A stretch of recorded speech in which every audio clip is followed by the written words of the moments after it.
What's going on, everyone? So this Hornets Mark Williams situation with the Los Angeles Lakers is wild, right? Like, buckle in. This is far from over. But the Charlotte Hornets have officially filed the appeal. The Charlotte Hornets have officially notified the NBA, submitted what they needed to submit, and now, the NBA will be the mediator, right? Lakers, I imagine, are going to send out whatever they need to send out to show, like, hey, we didn't just get cold feet here, right? It wasn't like, oh, we decided, you know what, we don't want to do this. We understand the ramifications. We understand how Mark Williams probably feels.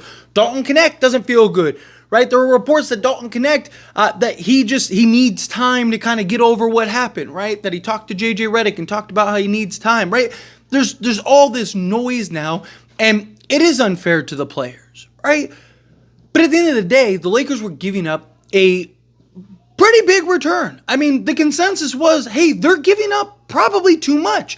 But the justification was there. You got Luka. You got to kind of pay to play, right? You could argue and justify, hey, you gave up less for Luka than you should have. So kind of this is like, an add-on, right? It's like a freebie type thing. Whatever justifications you need to justify in order to make it make sense, right? It makes sense. Right? But if you're going to make that investment, it needs to be the right investment. It doesn't appear like there's anything too crazy, too shady, anything like that. But the point is that the Lakers, they had the expectation of they were getting this player. And now they realize it's this player. They're willing to give up the assets for this player. But that's not what they're getting. They're getting this player. So they don't want to give up those assets anymore. And it is well within their rights to do so. I don't believe the NBA is going to come in and change it. Right? Because if you do, you're setting a precedent. Right? And now you potentially open the door for other situations, other ramifications, right? People trying to rig the systems and stuff like that, right? Like failing physicals, like just to get out of deals that maybe they changed their mind. Who knows, right? Teams will do whatever they can to kind of rig the system. And I don't think that the NBA is going to get involved. Now, if the Lakers just said, like, hey, we just, we changed our mind, and it's already finalized and everything, that's different. But that's not. And I think the Lakers are going to submit the information, they're going to submit the paperwork, and then the NBA is going to go, okay, tough luck, Charlotte. But here's the problem, right? Mark Williams wants nothing to do with Charlotte now. He's still not with the team. Supposedly, based on reports, he's still in Los Angeles, right? He doesn't want anything to do with them. They have no choice but to trade Mark Williams. Problem is they can't trade him this season. And he's out. He was out Monday. He's out this game. He's missing all these games and all that stuff, right? Because he's not with the team. And he doesn't want to be with the team. And what are you going to do? You start fining him and stuff, right? That's probably why Charlotte did this. That's probably why Charlotte filed the appeal. Because he wants out.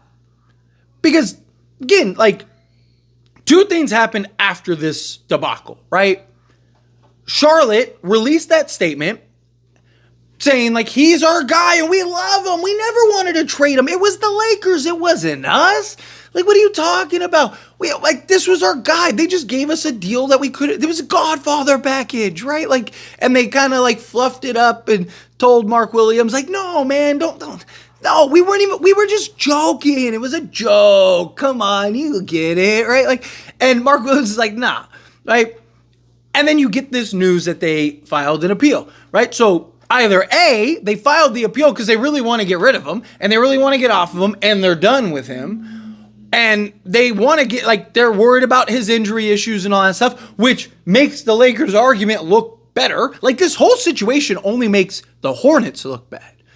Like the Lakers, look, they did their due diligence. That's their right. That's their job. No one's going to blame the Lakers for it. Because it's their right. That's their job. Every team in the league would have done the same thing. They felt uncomfortable. Charlotte would have done the same thing if they felt uncomfortable. And guess what? That would have been Charlotte's right. But Charlotte didn't just release a statement and leave it from there. Right? No, they released a statement and now are trying to force the NBA, hey, let's call daddy and have daddy fix it. Right? Like, it's not how it works, buddy. Like, teams have their rights. That's why you do these processes. And the Lakers did their process and decided, no, this isn't the route that we want to go. Too bad. If your player's mad, Tough luck. You knew that there was going to be consequences, just like our players, Matt. Guess what? Lakers are probably going to have to trade Dalton Knecht in the offseason regardless now. Guess what Charlotte's going to have to do? Probably trade Mark Williams in the offseason, no matter what. Guess what the Lakers are probably going to get? Mark Williams for super cheap. Right? Lakers are probably going to land Mark Williams for half the price, right? Because Mark Williams is going to want out. He's going to be due a new contract. He's not going to want to sign that contract, right?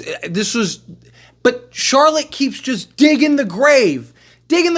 Just let it blow over, right? Release the statement, kind of build up Mark Williams. Hey, you know what? We understand you need some time to yourself. No worries. You're not winning a championship this year anyway. Who cares? Right? If he wants to sit out the entire season, who cares? You get a better draft pick. Right? But now you don't look incompetent. But instead, Charlotte now looks incompetent because they're scrambling, and you don't think every team in the league is going to notice that? They're going to go try to trade Mark Williams, even if it's not to the Lakers. They're going to go try to trade Mark Williams in the offseason. Every team in the league is going to have them by the balls, right? Like, they're going to have all the leverage. He doesn't want to play for you. He's not going to show up. He'll just wait till you release him or whatever, or let him go into free agency. Don't pick up his option or whatever, and then he's just going to leave. So guess what? Right? Like, you're cooked because they just kept digging their grave.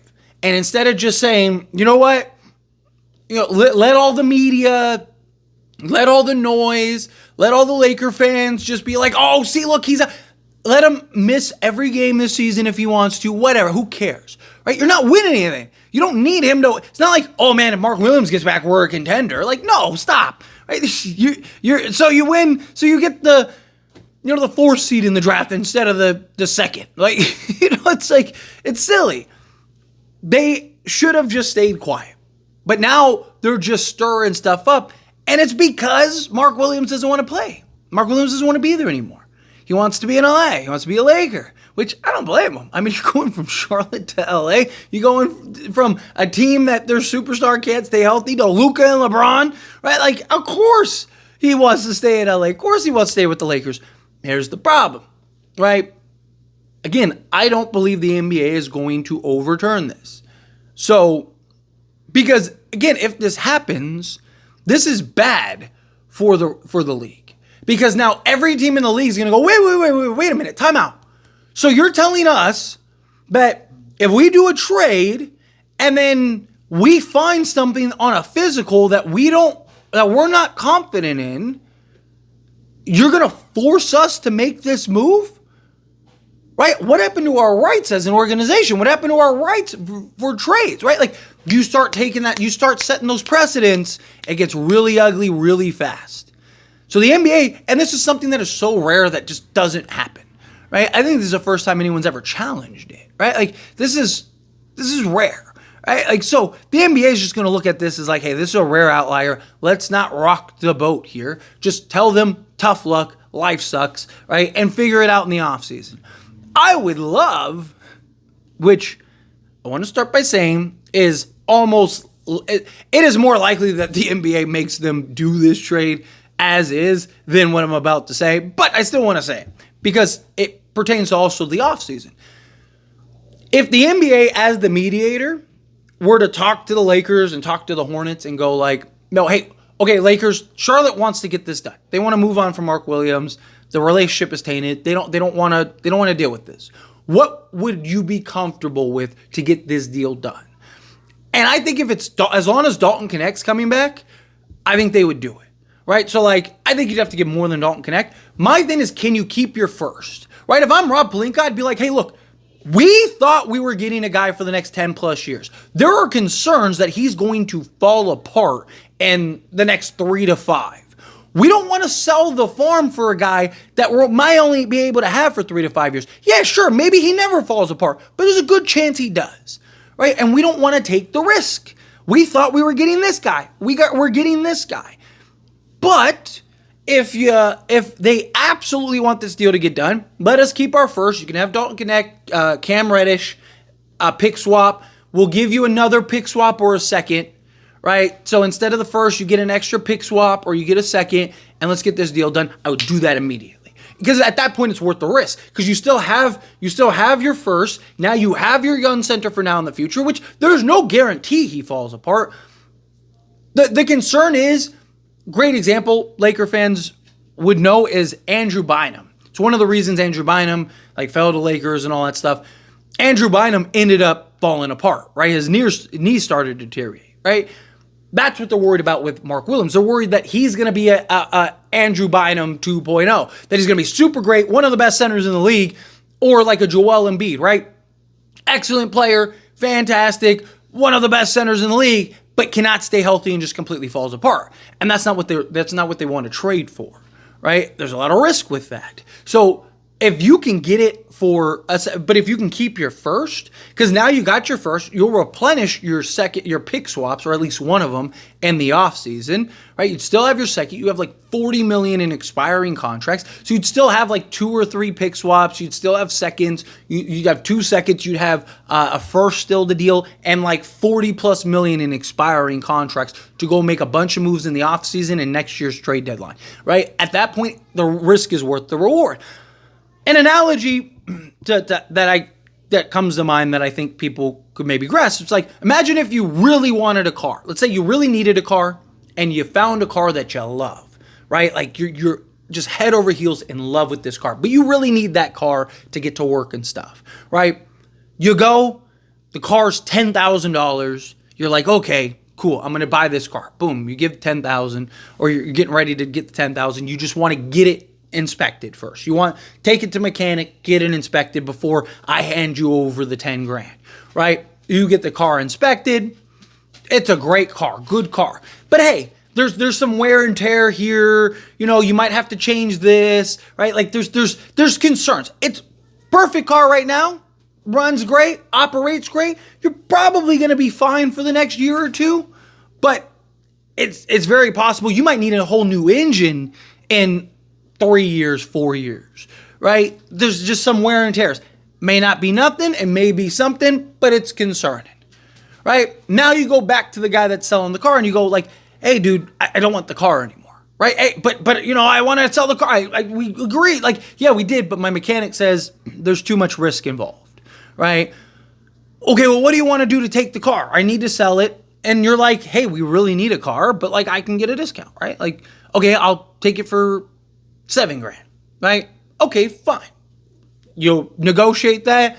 Boom, you pay $7 grand. It's worth 10 right now, right? It's worth 10 grand, right? But you paid 7 for it. And then if you run the risk, right? If the wheels do fall off, if the engine does blow, right? You have the money to kind of go and replace that car or get the new car. And now you can go to work and do all those things. It's kind of how I think about it. Think about it in that sense, right? They're worried that Mark Williams is going to break down in the next few years. They think, right now, they believe he's fine. This year, he could probably get through the season. Lakers will probably be pretty good. Maybe even next year. Get through the season, probably be pretty good. But year 3, year 4, year 5, right? You're starting to see the cracks, right? This Mark Williams might need a new set of tires by the time all is said and done. That's where the problem is. That's where the Lakers are yeah, this isn't what we thought. It's in their right to do that. That's why you have these processes. It's why you have your due diligence, right? So that way you can come to these conclusions and not be forced. The NBA, I would be genuinely shocked if they overturn it, unless they just find blatant, Lakers manipulated something or whatever, right? I just think, or if the Lakers really did just get cold feet.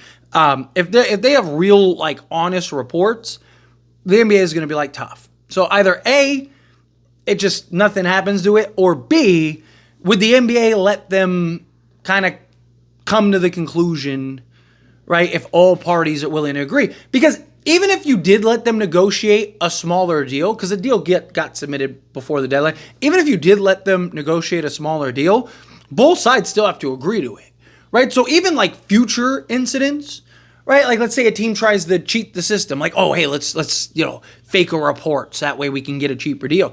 The other team still has to agree to it.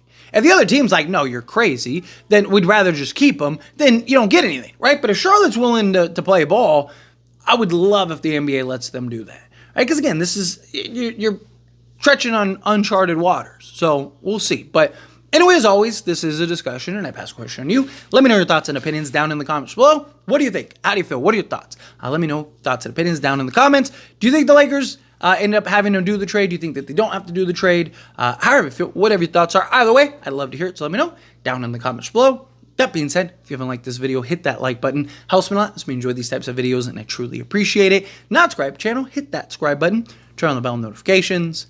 Appreciate y'all. See you in the next one. Thank you.